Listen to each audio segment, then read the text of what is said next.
और जो अगर कोई विरोध करता है तो आप उसको टारगेट करेंगे, जैसे गजेंद्र सिंह शेखावत को टारगेट किया जा रहा है। तो आंखें निकाल लेनी चाहिए। बिल्कुल आंखें निकाल लेनी चाहिए, जीभ खींच लेनी चाहिए और चमड़ी छील करके चौराहे पे टांग देना चाहिए। मैं और एक कदम आगे जाता हूँ। प्रधानमंत्री ने कहा था कि भाई जो भी सनातन को टारगेट कर रहे हैं आप इनको मुंह तोड़ जवाब दीजिए। तो एक माईगलाल पहला हुआ, वो दे रहा है मुंह तोड़ जवाब कि तुम हमारे समूल नाश की बात करते हो, हम तुम्हारी आंखें निकाल लेंगे और तुम्हारी जबान खींच लेंगे।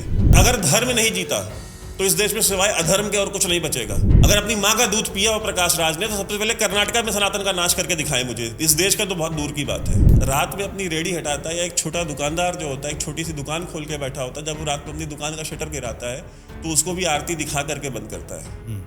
उसके पास कुछ नहीं होता, वो कागज ही जला करके आरती दिखाता है। जिनके अंदर सनातन इतना कूट कूट के भरा है, समाज के आखिरी छोर पे खड़े हुए व्यक्ति के अंदर, उसको तुम मिटा पाओगे 32वें फ्लोर पे एयर कंडीशनर पे बैठ के? हिंदू को तो हमने इतना शर्मिंदगी महसूस कराई है कि उसने माथे पे चंदन और टीका लगाने में उसको शर्म आनी चाहिए। हिंदू जो माथे पे चंदन और टीका लगा के कैसे घूम रहा है? एक क्रिकेटर जो है वेंकटेश प्रसाद, वो मंदिर क्यों जा रहा है? वो भजन और कीर्तन क्यों कर रहा है? कोई अगर मंदिर चला भी गया तो पंडित से क्या बोलते थे, यार माथे पे ना थोड़ा हल्का टीका लगाना है, दिखना नहीं चाहिए। इतना शर्मिंदगी महसूस कराई है इन्होंने लोगों को। ये ऐसे ओवरनाइट नहीं हुआ, ये पिछले 200-250 साल में डाला गया है। गजेंद्र सिंह ने कोई बयान नहीं दिया है। गजेंद्र सिंह ने सिर्फ जनता का जो आक्रोश है, जो आवेश है, उसको शब्द दिए, उसको अभिव्यक्ति दी है। जो गौरी गजनवी और इनके जैसे आक्रांताओं से नहीं डरे, वो जुबैर से डरेंगे, वो उदयनिधि से डरेंगे, वो ये लेफ्ट विंग के पत्रकारों से डरेंगे। ये दिन आ गए हमारे। भाड़ में गए अखबार और भाड़ में गए पत्रकार इस देश के। भाई हम हैं तो ये पत्रकार है ना, हम हैं तो ये अखबार है। हमारे समूल नाश की बात चल रही है और आप ये बैठ के देखेंगे कि यार कहीं हमको विरोध का सामना ना करना पड़े। चौक चौराहों पे मूर्तियां महाराणा प्रताप और शिवाजी की ही लगती हैं, जो धर्म के लिए लड़े थे, जो हिंदवी स्वराज के लिए लड़े थे, जो अधर्मियों के खिलाफ लड़े थे। इनके जैसे को किसी ने नहीं याद रखा, इनके जैसे को कोई अगरबत्ती माला नहीं दिखाता। इनको एक ही बार अगरबत्ती और माला मिलेगी, वो इनके मरने के बाद मिलेगी। लोग थूकते हैं ऐसे लोगों के नाम पे, आने वाली पीढ़ियां थूकती हैं। जय हिंद दोस्तों, आप देख रहे हैं DO न्यूज़। अगर वीडियो पसंद आए तो वीडियो को लाइक कीजिए, चैनल को सब्सक्राइब कीजिए और बेल आइकन दबाना बिल्कुल मत भूलिएगा। और अगर हमें सपोर्ट करना चाहते हैं तो डिटेल्स स्क्रीन पे भी फ्लैश करें और पिन कमेंट और डिस्क्रिप्शन में भी। धन्यवाद। हमारे जो सभी देखने वाले हैं, मैं सबका आपका बहुत आभारी हूँ। 1 लाख सब्सक्राइबर हमारे पूरे हुए आपके प्रेम, आपके आशीर्वाद से। और हम आशा करते हैं, उम्मीद करते हैं कि आपका सहयोग इसी तरह से बना रहेगा और हम जल्दी 1 लाख से बढ़कर के 1 मिलियन पे भी पहुंचेंगे। लेकिन ये सिर्फ एक ही कंडीशन में हो सकता है, अगर आपका सहयोग और आपका समर्थन इसी तरह से मिलता रहा। बहुत बहुत धन्यवाद। जय हिंद दोस्तों, आप देख रहे हैं DO न्यूज़ और मैं हूं संदीप। वैभव जी, भारत के जल शक्ति मंत्री गजेंद्र सिंह शेखावत जी ने एक स्टेटमेंट दिया कि जो सनातन को बुरा भला कहेगा उसकी जबान खींच लेनी चाहिए और आंखें निकाल लेनी चाहिए। क्या भारत सरकार का एक कैबिनेट मंत्री इस तरह का बयान देता है, ये समाज के लिए कितना हितकारी हो सकता है या कितना घातक हो सकता है? घातक तो बिल्कुल ही नहीं है, और ये तो आत्मरक्षा की बात है। और मैं चाहता हूं कि आप पहले वो वीडियो सुन लीजिए और जरा मुझे फिर लोग बताएं कि इसमें गलत क्या है। तो सनातन के विरोध में बात करेगा, उस हर बोलने वाली जबान को हम खींच करके बाहर निकाल देंगे। जो सनातन की तरफ बात सुना करके देखेगा, वो दुखने वाली हर बात को हम उंगली डाल करके आपको बाहर निकाल देंगे। हम चुनौती देते हैं कि सनातन के विरुद्ध बात करने वाला कोई भी व्यक्ति इस देश में जो है अपनी राजनीतिक ताकत और हैसियत बना करके नहीं रख पाएगा। इस देश में कितने आक्रांता है भारत के वैभव को लूटने के लिए, भारत की संपदा को लूटने के लिए, भारत की संस्कृति को कमजोर करने के लिए, भारत की सभ्यता को और सनातन धर्म को पतलित करने के लिए कितने आक्रांता देश में आए। शक आए, हूण आए, कुषाण आए, बाद में उनके बाद में जो है यवन आए, पठान आए, गौरी आए, गजनी आए, मुगल आए और उसके बाद में गुलाम आए और कासिम आए और उन सब के बाद में डच आए, फ्रांसीसी आए, पुर्तगाली आए और उसके बाद में अंग्रेज आए। 2000 साल तक हम पर आक्रमण हुआ। इस सनातन को मिटाने के लिए औरंगजेब और अलाउद्दीन खिलजी जैसे कई लोगों ने प्रयास किया, लेकिन आपके और मेरे पूर्वज सक्षम थे। उन्होंने अपनी पुरुषार्थ पर, अपनी भुजाओं की ताकत पर इस भारत की सभ्यता और संस्कृति को बचा करके रखा। आज ये हमारी संस्कृति और सभ्यता को मिटाने की बात करते हैं। सौगंध है उन सब हमारे पूर्वजों की, जिन्होंने, चाहे वो महाराजा सूरजमल होंगे, चाहे वीर दुर्गादास होंगे या महाराणा प्रताप है, हम सबको उनकी सौगंध उठा करके खड़े होना पड़ेगा कि हम इस सनातन पर हमला करने वालों को बर्दाश्त नहीं करेंगे। हम बर्दाश्त नहीं करेंगे, हम उनको उखाड़ करके फेंकते और चुनौती के साथ में खड़ा होना पड़ेगा। जो सनातन के विरोध में बात करेगा उस हर बोलने वाली शब्द बोलने वाली जबान को हम खींच करके बाहर निकाल देंगे। जैसा कि आपने ये वीडियो सुना है, बिल्कुल सही बात कही है, इसमें गलत कुछ भी नहीं है। यार आप हमारे जेनोसाइड की बात करेंगे, आप हमारे धर्म के समूल नाश की बात करेंगे और उसके बाद आप उसका विरोध भी नहीं करने देंगे, और जो अगर कोई विरोध करता है तो आप उसको टारगेट करेंगे। जैसे गजेंद्र सिंह शेखावत को टारगेट किया जा रहा है, तो आंखें निकाल लेनी चाहिए। बिल्कुल आंखें निकाल लेनी चाहिए, जीभ खींच लेनी चाहिए और चमड़ी छील करके चौराहे पे टांग देना चाहिए। मैं और एक कदम आगे जाता हूं, क्यों नहीं होना चाहिए भाई? आप हमारे जेनोसाइड की कॉल करेंगे और हम विरोध भी ना करें, ऐसे लोगों को तो एग्जाम्पल्स बनाना चाहिए, ऐसे लोगों का उदाहरण बनाना चाहिए। क्या मैंने पहले भी आपसे ये बात पूछी थी, क्या वेटिकन में खड़ा होकर के मैं क्रिश्चियनिटी के समूल नाश की बात करने की आज़ादी मुझे मिलेगी? अगर आप मुझे आज़ादी देने को तैयार हैं तो मैं भी आपको ये बात भारत में बोलने देने की आज़ादी देने के लिए तैयार हूं। आप मुझे मक्का में खड़ा होकर के इस्लाम के समूल नाश की बात करने की आज़ादी दें, मैं आपको भारत में खड़े होकर के ये बात बोलने की आज़ादी दूंगा। अजीब तमाशा लगा हुआ है इस देश में। आप हमारे समूल नाश की बात करेंगे और हम विरोध भी ना करें, गजेंद्र सिंह शेखावत विरोध ना करें। नहीं, विरोध नहीं, मतलब एक मंत्री होके अगर आप वायलेंस को प्रमोट करेंगे, और ये भाई जेनोसाइड की कॉल से बड़ा कौन सा वायलेंस हो सकता है? वो तो एक्सट्रीम है वायलेंस का। किसी भी एनहाइलेशन, समूल नाश, and he is talking about annihilation of Sanatan Hindu Dharma. Sanatan धर्म के समूल नाश की बात हो रही है संदीप, और ऐसे लोगों को ऐसा जवाब मिलना चाहिए। इनको दरअसल इनके जो पेट में दर्द उठ रहा है उसका सबसे बड़ा कारण यह है कि इनको यह था कि भाई आज तक तो कभी विरोध नहीं हुआ, आज तक तो हम इस तरह से करते रहे, आज तक तो हम बोलते रहे, आज तक तो किसी मंत्री ने नहीं बोला, आज इस मंत्री ने कैसे बोल दिया? और अगर इस मंत्री ने बोल दिया है तो उसको टारगेट करो, उसको ट्रोल करो, उसके पीछे लग जाओ, सरकार को क्रिटिसाइज करो। भाई प्रधानमंत्री के कहने पे बयान मिल रहे हैं। प्रधानमंत्री ने कहा था कि भाई जो भी सनातन को टारगेट कर रहे हैं आप इनको मुंह तोड़ जवाब दीजिए। तो एक माईगलाल पहला हुआ, वो दे रहा है मुंह तोड़ जवाब कि तुम हमारे समूल नाश की बात करते हो, हम तुम्हारी आंखें निकाल लेंगे और तुम्हारी जबान खींच लेंगे। तो ऐसे मैं तो चाहता हूं कि ऐसे और मंत्रियों को भी जवाब देना चाहिए।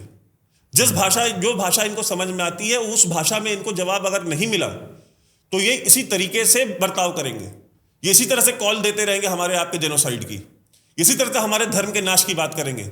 रामभद्राचार्य ने जो बात कही है, मैं स्वामी रामभद्राचार्य की बात से 100% एग्री करता हूं। उन्होंने कहा कि ये जो युद्ध है ये सनातन और अधर्म का युद्ध है और इसमें धर्म की विजय होनी चाहिए, बिल्कुल होनी चाहिए, क्योंकि अगर धर्म नहीं जीता तो इस देश में सिवाय अधर्म के और कुछ नहीं बचेगा। और अधर्म होता है इनजस्टिस। इस देश में केओस होगा, आतंक होगा। अगर इस देश को आतंक से बचाना है तो आपको सनातन को बचाना पड़ेगा। लेकिन कुछ लोग ये कह रहे हैं कि उनको सीएम बनना है इसलिए ऐसा स्टेटमेंट दे रहे हैं। मैं तो कहता हूं अगर वो सीएम नहीं बनते तो ये बीजेपी के लिए शर्म की बात है। अगर भारतीय जनता पार्टी ऐसे व्यक्ति को मुख्यमंत्री नहीं बनाती जो कि सार्वजनिक मंच पे खड़ा होकर के अपने धर्म को, अपनी संस्कृति को अगर डिफेंड करता है, तो ये बीजेपी को सोचना पड़ेगा फिर कि हो सकता है ये इलेक्शन तो जीत जाए, अगला इलेक्शन उनको जीतना है या नहीं जीतना। भाई एक व्यक्ति जो खुल करके अपने, भाई बीजेपी के वोटर कौन है? इस्माइल भाई तो बीजेपी को वोट नहीं देते ना, अब्दुल तो वोट नहीं देता बीजेपी को। तो जो वोट दे रहा है, अगर आप उसकी रक्षा में नहीं खड़े होंगे और अगर उनकी रक्षा में कोई खड़ा हो रहा है और आप उसको प्रतिनिधित्व नहीं देंगे, उसको आप कुर्सी नहीं देंगे, तो किसको देंगे? तो ऐसे व्यक्ति को तो बिल्कुल बनना चाहिए। वो अगर बनने के लिए बयान दे रहे हो चाहे ना दे रहे हो, दिल का हाल तो ईश्वर जानता है। लेकिन कम से कम उन्होंने इतना तो किया कि वो सार्वजनिक मंच पे खड़े होकर उन्होंने बयान दिया। और वैसे मैं नहीं मानता कि उन्होंने बयान उसलिए दिया होगा क्योंकि अगर इस तरह का बयान देने से मुख्यमंत्री बनते तो फिर तो हर कोई दे रहा होता। अगर यही क्राइटेरिया होता मुख्यमंत्री बनने का तो हर व्यक्ति दे रहा होता। नहीं, जैसे अभी स्टेटमेंट इस पूरे सनातन डिबेट में एक नए आदमी की एंट्री हुई है 2 दिन पहले, जिसके बारे में हम काफ़ी बात कर चुके हैं, श्रीमान प्रकाश राज जी। उन्होंने एंट्री किया कि नहीं सही बोल रहे हैं, ये इस सनातन का नाश होना ही चाहिए। देखिए अब उस जोकर के बारे में मैं क्या बात करूं, हम उसके ऊपर पहले भी वीडियो बना चुके हैं। क्या सबको स्कोर करना है क्या? देखिए वो विलन का रोल करते करते ना वो रियल लाइफ में से मैंने कहा कि वो विलन बन चुका है. He is always willing to stand on the wrong side and he has always been standing on the wrong side. ये संस्कृति बचाने निकले थे. पहले तो कर्नाटका की संस्कृति बचा रहे थे कि अगर बीजेपी आई तो भाई कन्नड़ा संस्कृति से तुम्हारा क्या लेना देना है. जरा कन्नड़ा जो इतिहास है जरा जाकर उसको पढ़ो तो सही. वहां का जो धर्म है, वहां की जो संस्कृति है, प्रकाश राज सबसे पहले कर्नाटका में से समाप्त कर दें. अगर अपनी माँ का दूध पिया हो प्रकाश राज ने तो सबसे पहले कर्नाटका में सनातन का नाश करके दिखाएं मुझे. इस देश का तो बहुत दूर की बात है. जरा प्रकाश राज ने अपनी माँ का दूध पिया हो, जरा उत्तर प्रदेश आ जाए और बताइए. उत्तर प्रदेश आए और सड़क पे घूम के दिखा दे आज की डेट में मुझे. आप धमकी दे रहे हैं उनको? मैं कह रहा हूं ना कि जरा वो घूम के तो दिखाएं. वो जिनके समूल नाश की बात कर रहा है जरा करके देखे तो सही. चल पाते हैं यहां पे सड़कों पे? जरा कर्नाटका में बिना सिक्योरिटी के जरा इस समय निकल के दिखाएं जिस तरह का ये बयान दे रहे हैं. उनकी सरकार आ चुकी है वहां पर. तो भाई सरकार आ चुकी है उनकी. सरकार तो 4 साल में चली भी जाएगी. सनातन धर्म यहां 10,000 साल से है और अगले 10,000 साल यहीं रहने वाला, कहीं जाने वाला नहीं है. प्रकाश राज एक वाहियात किस्म का आदमी. हमारे यहाँ दरअसल समस्या ये है ना कि हम अपने यहाँ पे फिल्म स्टार्स को और इस तरह के जो एक्टर्स और एक्ट्रेसेस होते हैं ना, हम इनको बड़ा सीरियसली लेते हैं. देखिए ज़्यादा पढ़े लिखे तो ये होते नहीं हैं ना. इनको अपनी संस्कृति का, अपने कल्चर का इनको कुछ पता होता है. ये बम्बई और बेंगलोर के 32वें माले पे बैठ करके एक बिल्डिंग के और डिसाइड करते हैं कि इस देश में क्या होना चाहिए क्या नहीं होना चाहिए. बिना एयर कंडीशनर के 4 दिन रह नहीं सकते. इनको क्या पता है कि यार आप सोचिए कि एक रेडी लगाने वाला वो जब रात में अपनी रेडी हटाता है, या एक छोटा दुकानदार जो होता है एक छोटी सी दुकान खोल के बैठा होता है, जब वो रात में अपनी दुकान का शटर गिराता है तो उसको भी आरती दिखा करके बंद करता है. वो उसके पास कुछ नहीं होता, वो कागज ही जला करके आरती दिखाता है. जिनके अंदर सनातन इतना कूट कूट के भरा है समाज के आखिरी छोर पे खड़े हुए व्यक्ति के अंदर, उसको तुम मिटा पाओगे 32वें फ्लोर पे एयर कंडीशनर पे बैठ के? हाँ, ये गलत फहमी का शिकार है बेसिकली. देखिए अब मैं कहता हूं ना, आप पैसा दीजिए ना, आप सही पैसा दीजिए, प्रकाश राज सनातन धर्म की जयकार भी लगाएगा. फिल्मों में आज प्रकाश राज को फिल्म में रोल मिल जाए और इनको ये कह दिया जाएगा आपका रोल ये कि आपको भाई दिन रात जो आपको जो है पूरी फिल्म में सिर्फ जयकारा लगाना है हिंदू धर्म का, सनातन धर्म का. वो पूरी फिल्म में जयकारा लगाएंगे. पैसा उस चीज का मिल रहा है तो आपके पास पैसा है, आप दीजिए, आपके लिए करेंगे वो. बेसिकली हायर्ड गन्स है ना ये सारी की सारी. आज उस सरकार से पैसा मिल रहा है तो उधर खेल रहे हैं, कल वो किसी और से मिल जाएगा तो उधर खेलने लग जाएंगे. गजेंद्र सिंह शेखावत ने जो विरोध किया है ना, उस विरोध पे इनको जो आग लगी हुई है वो सिर्फ इसीलिए लगी है कि हिंदू विरोध कैसे कर सकता है, हिंदू खड़ा कैसे हो सकता है. भाई हमने जो मैकॉले ने जो एजुकेशन पॉलिसी इस देश में इंट्रोड्यूस की, उसके बाद से लेकर के आज तक तो जो एक पूरा का पूरा एक जो जनरेशन आफ्टर जनरेशन जो तैयार की गई है, और खास तौर पे पिछले 75 साल में जो मैकॉले की नाजायज औलादों ने जो इस देश में जो किया है, उसके बाद तो ये एक्सपेक्ट नहीं करते कि सत्ता में बैठा हुआ कोई विरोध कर दे, कोई अधिकारी विरोध कर दे. जनता कैसे विरोध कर सकती है? हिंदू तो मरा हुआ है ना, उसको तो हमने हिंदू के अंदर जो उसका जो सनातन का भाव है उसको तो हम पिछले 250 साल से मार रहे हैं, और 75 साल से तो दिन रात इसी काम में लगे हुए हैं. फिर कैसे विरोध कर दिया इसने? हिंदू को तो हमने इतना शर्मिंदगी महसूस कराई है कि उसने माथे पे चंदन और टीका लगाने में उसको शर्म आनी चाहिए. हिंदू जो माथे पे चंदन और टीका लगा के कैसे घूम रहा है? एक क्रिकेटर जो है वेंकटेश प्रसाद, वो मंदिर क्यों जा रहा है? वो भजन और कीर्तन क्यों कर रहा है? उसको टारगेट करना शुरू कर दिए. तो आप देखें वेंकटेश प्रसाद को टारगेट करना शुरू कर दिया उसने, जुबैर ने. और ये पूरा जो इकोसिस्टम है इनका, क्यों? क्योंकि वेंकटेश प्रसाद माथे पे चंदन टीका लगा रहा है, वो काशी विश्वनाथ दर्शन कर रहा है, काल भैरव जा रहा है, वो वेस्टी पहन रहा है, और वो अपने संस्कृति और वो बैठ के भजन कर रहा है. इंस्टाग्राम पे, फेसबुक पे, ट्विटर पे, हर जगह बैठ करके सरस्वती वंदना कर रहा है. वो भाई नहीं बर्दाश्त हो सकता इनसे. ये जो मैं आपको हमेशा कहता हूं संदीप, ये जो हिंदू जागरण जो शुरू हुआ है, ये इससे डरे हुए हैं. इनकी रातों की नींद हराम हुई है. आपको याद होगा नहीं, इस देश में होता था कि यार कोई अगर मंदिर चला भी गया तो पंडित से क्या बोलते थे? यार माथे पे ना थोड़ा हल्का टीका लगाना, दिखना नहीं चाहिए। नहीं चाहिए। इतना शर्मिंदगी महसूस कराई है इन्होंने लोगों को। ये ऐसे ओवरनाइट नहीं हुआ, ये पिछले 200-250 साल में डाला गया है कि आपको शर्म आनी चाहिए कि आप हिंदू हैं, आपको शर्म आनी चाहिए कि आप सनातनी हैं, आपको शर्म आनी चाहिए कि आप मंदिर जाते हैं, आपको शर्म आनी चाहिए तीर्थ यात्रा करते हैं आप। ये भाव डाला गया लोगों के दिमाग में। अब वो बदल रहा है, अब हिंदू विरोध कर रहा है। हिंदू कह रहे भाई साहब हम तो आपसे नहीं कह रहे कि आप अपनी जालीदार टोपी उतार दो, हम तो आपसे नहीं कह रहे, तो आप हमें हमारा धर्म फॉलो करने दो, आप लगा घूमो। ये क्या कहते हैं, नहीं, दरगाह जाना अच्छी बात है, दरगाह को ग्लोरीफाई करो, वहां प्रधानमंत्री भी जाएंगे, वहां पे नेता भी जाएंगे, वहां सांसद भी जाएंगे, वहां विधायक भी जाएंगे। मंदिर जो है वो एक बेशर्म आदमी जाएगा, मंदिर जो है वो बूढ़ा आदमी जाएगा। कम्युनलिज्म का साइन है। ठीक है, इस देश में लोग संदीप चर्च जाना शुरू हो गए थे क्रिसमस पे। जो सनातनी हिंदू कभी मंदिर नहीं जाता था वो हर साल क्रिसमस पे चर्च जाता था। फेयर के नाम पे, मेला लगाने के नाम पे, मेला देखने के नाम पे आप चर्च जा रहे थे। मेरा चर्च से कोई विरोध नहीं है, लेकिन वो धारा परिवर्तित हुई है, ये उस परिवर्तित धारा से डरे हुए हैं।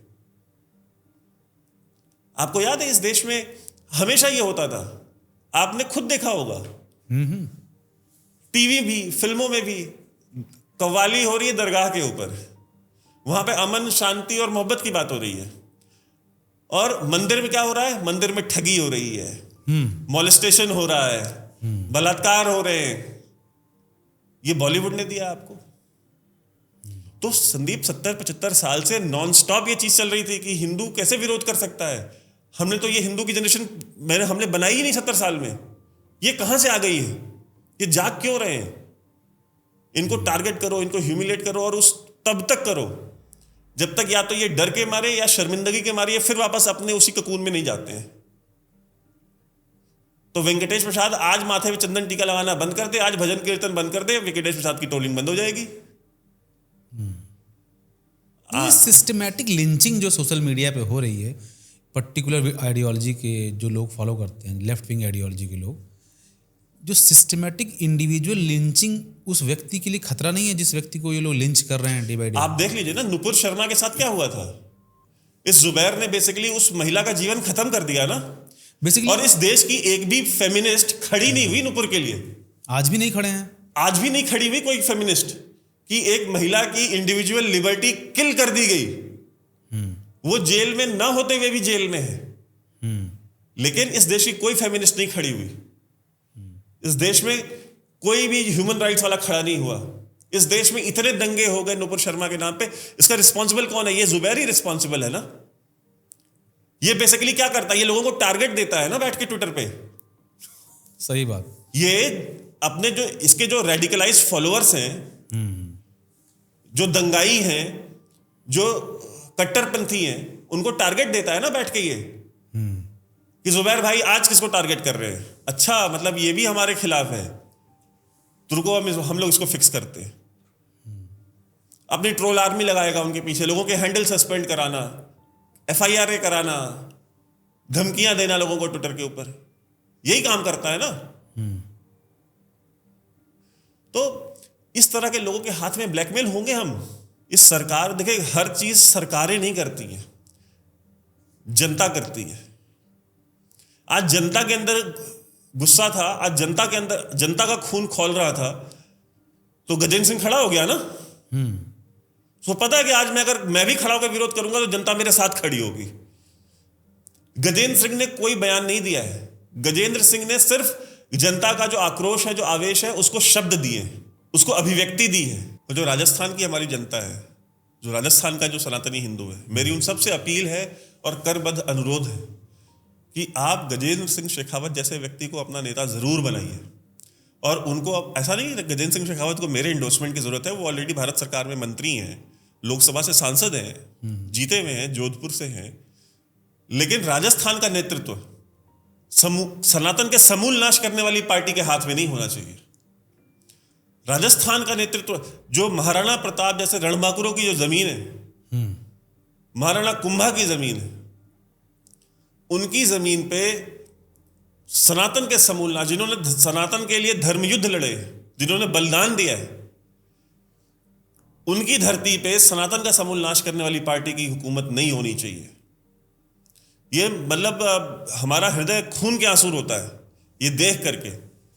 और मुझे कोई आश्चर्य नहीं होगा कि अगर आज की डेट में अगर महाराणा प्रताप और महाराणा कुंभा अगर स्वर्ग से अगर देखते होंगे कि सनातन के समूल नाश की बात हो रही है और जो पार्टी इसको सपोर्ट कर रही है वो राजस्थान में सरकार चला रही है, ये दृश्य देख करके उनके हृदय पे क्या बीतती होगी,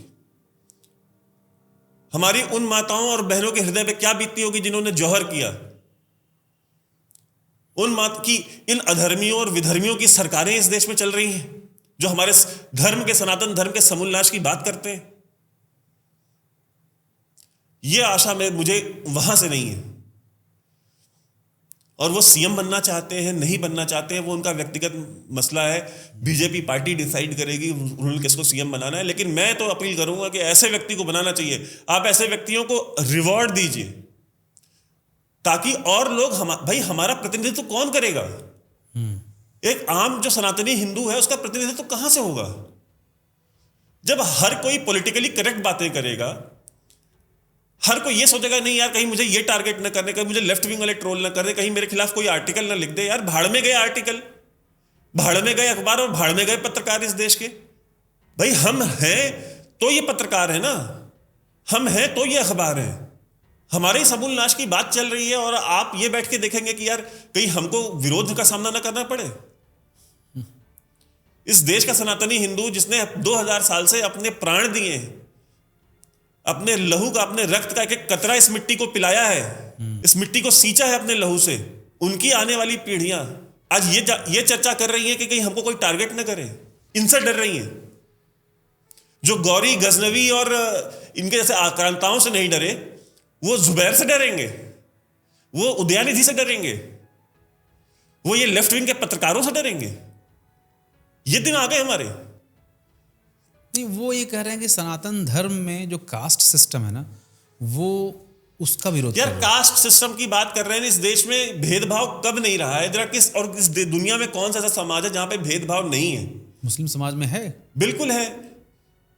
कैसे? क्यों? वहां जो पसमानदा मुसलमान नहीं है, वहां पे अशराफ नहीं है। क्या जो अशराफिया है, जो अशरफी मुसलमान है, पसमानदा को अपनी बेटी देंगे? देते हैं कभी? ये इमाम बुखारी जो है, इमाम बुखारी अपनी बेटी किसी धोबी को देगा? भाई पसमानदा मुसलमान इस देश में जो है वो बेसिकली कौन है? जो तथाकथित जो लोअर कास्ट है या शेड्यूल या अदर बैकवर्ड क्लासेस से जो कन्वर्ट होकर के जो मुसलमान बने हैं वो पसमानदा मुसलमान है। पसमानदा मुसलमानों क्या तो ये शादी नहीं करते हैं जो अशरफी मुसलमान है। अशरफी मतलब अपर कास्ट, पसमानदा मतलब लोअर कास्ट। तो इतनी रिजिड बाउंड्री है कि वो शादी भी नहीं करते हैं। शादी ब्याह नहीं करते हैं। मतलब बहुत सारी चीजें हैं, मैं उसमें घुसना नहीं चाहता हूँ। और मैं तो अपील करूंगा भाई ये जो अशराफिया है, ये है आपकी आरफा खानम शेरवानी और ये सारे इस देश में बेसिकली जो मुस्लिम लीडरशिप है वो सारी अशराफिया ही है। वैसी वगैरह सब ये सब अशराफिया ही हैं। सब अपर कास्ट से कन्वर्टेड मुसलमान हैं या तो बाहर से आए हुए हैं जो सेंट्रल एशियंस हैं या खुद का अपने रूट्स जो है वो अरब। इस देश में या इस पूरे रीजन में, पूरे साउथ एशिया में सबको सैयद बनने की इतनी खुजली क्यों रहती है? जितने सैयद इंडिया, पाकिस्तान और बांग्लादेश में रहते हैं इतने सैयद तो मिडिल ईस्ट में भी नहीं है। सैयद बेसिकली वो लोग जो मोहम्मद के जो ब्लड लाइन से जुड़े हुए हैं, उनकी फैमिली से निकले हुए जो लोग हैं वो सैयद कहे जाते हैं। इतने सैयद आपको मिडिल ईस्ट में नहीं मिलेंगे जितने सैयद इंडिया, पाकिस्तान और बांग्लादेश में है। हर तीसरा आदमी सैयद है। ये सैयद क्यों बनना चाहता है हर कोई? ये सैयद अपने नाम के आगे हर कोई इसलिए लगाता है क्योंकि जब आप समाज के एक कहते हैं ना वंचित और शोषित तबके से जब आप कन्वर्ट होते हैं तो आपको एक्सेप्टेबिलिटी चाहिए होती है, आपको सुपेरिटी चाहिए होती है। आपने धर्म तो परिवर्तित कर लिया लेकिन आपको जातिवाद आपके लिए उतना ही है। तो उस जातिवाद से मुक्ति के लिए सैयद बनने की होड़ रहती है। तो हमें ना लेक्चर दें। पहले आरफा खानम शेरवानी अपने घर में अपने लोगों की शादियां पहले पसमानदा मुसलमानों के साथ करना शुरू करें ना। पहले उनको अपने बगल में नहीं, पहले उनको अपने बगल में बिठाना शुरू करें।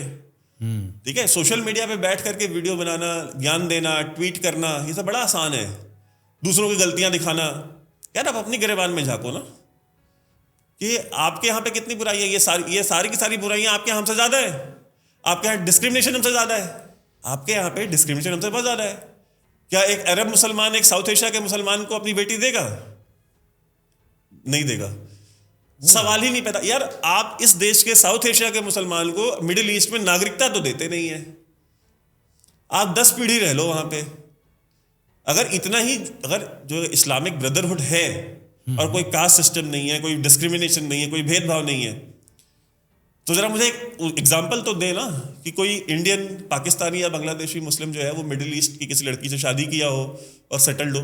हाँ, मैं आपको 50,000 एग्जाम्पल दे सकता हूँ कि भारत में हुई है, यूरोप में जाते हैं वहाँ पे शादियाँ करते हैं, नॉर्थ अमेरिका जाते हैं करते हैं। मिडिल ईस्ट में करके दिखाए ना मुझे एक उदाहरण दे कि हाँ इन्होंने की है और मिडिल ईस्ट में रहते हैं। अगर की होगी तो मिडिल ईस्ट में नहीं रह सकते फिर। अच्छा, इतना टफ है? हाँ, तो हमें ना ज्ञान दें कि हमारे यहाँ डिस्क्रिमिनेशन है, हमारे यहाँ ये बुराई है, वो बुराई है। आपके यहाँ पे बुराई है हमसे बहुत ज़्यादा है और मैं तो अभी उनकी डिटेल्स में जा ही नहीं रहा हूँ। मैं आपको इतनी बुराइयाँ गिना दूंगा कि शायद हर एक बात कैमरे पे कहने लायक भी ना हो। तो हम तो कहेंगे राना अयूब जी से और जुबैर भाई से, आरफा जी से, सब लोग सोशल मीडिया पे कहें। देखिए, ये प्रोपेगेंडिस्ट है, ये प्रोपेगेंडिस्ट हैं। इनका अपने कॉज से भी कोई लेना देना नहीं है। ये जिस कॉज का झंडा उठा के घूम रहे हैं ना, ये उनका उससे भी कोई लेना देना नहीं है। Basically they are getting paid for it. उस काम के लिए पैसा मिल रहा है तो वो काम कर रहे हैं, कल को किसी और काम के लिए पैसा मिलेगा कुछ वो दूसरा काम कर लेंगे। तो इनका नहीं, मैं तो गजेंद्र सिंह शेखावत को सपोर्ट करता हूँ, इनके इस बयान को सपोर्ट करता हूँ। मैं वेंकटेश प्रसाद के साथ खड़ा हूँ। और जिस दिन इस देश के हर एक व्यक्ति ने अपनी संस्कृति को अपने माथे पे लगाना, चंदन और टीका शुरू कर दिया, उस दिन आप देखेंगे कि उस दिन ये कलप के मर जाएंगे ये सारे के सारे, जैसे आज मर रहे हैं। जैसे आज अभी ये उस दिन से डर रहे हैं। उस दिन का डर है जो इनको सोने नहीं दे रहा है, इनकी नींद हराम कर रखी है। और जिस दिन वो दिन आ गया, वो सबसे अच्छा रिवेंज होगा। हिंदुओं का सबसे अच्छा बदला जो सनातनी हिंदू ले सकता है ना, वो यही लेगा। एक जिनके बारे में आप लास्ट वीडियो में चर्चा भी कर रहे थे, IIT दिल्ली की एक प्रोफेसर हैं, दिव्या द्विवेदी जी, वो तो कहते हैं कि सनातन धर्म जो है 20वीं सेंचुरी का धर्म है। वो पहली बात तो मुझे आता है समझ में नहीं आया कि उसको वो प्रोफेसर कैसे बनी है। और मैं तो पिछली बार भी मैंने कहा था धर्मेंद्र प्रधान जी से कि यार इसको आप हम कम से कम यार हमारे टैक्स के पैसे जो है ऐसे लोगों को मत खिलाओ। वो टीचर कैसे बन गए, मैं समझ नहीं पा रहा हूँ। यार 20वीं सेंचुरी में सनातन धर्म आया है, मतलब हमारे यहाँ पे शिवलिंग निकलते हैं 8,000 साल पुराने और 20वीं सेंचुरी में। दरअसल बात ये है ना कि ये वेस्ट में पढ़ के आए, ठीक है, या वेस्टर्न टेम्पलेट यूज करते हैं। ये बहुत लंबा डिस्कशन है संदीप। अगर आप वेस्ट में जाएंगे तो वेस्ट में लोग रिलीजन से बहुत दूर जा चुके हैं। वहाँ पे यूरोप में आप जाएं, नॉर्थ अमेरिका में, वहाँ पे जो चर्चेज हैं वो चर्चेज लोग बिल्डर्स खरीद रहे हैं, रियल एस्टेट एजेंट्स खरीद रहे हैं और उसको मॉल्स में कन्वर्ट कर रहे हैं। वहाँ पे बार्स खोले जा रहे हैं, वहाँ पे नाइट क्लब्स खुल रहे हैं, उन चर्चों में बिक रहे हैं चर्च। ये वास्तविकता है पश्चिमी समाज की आज की। आप अगर कोई मित्र हो जो यूरोप में या उत्तरी अमेरिका में रहते हो, आप जरा उनसे पूछ लीजिए, चर्च में संडे को लोग नहीं आ रहे हैं, चर्च अपना ऑपरेटिंग एक्सपेंस नहीं निकाल पा रहा।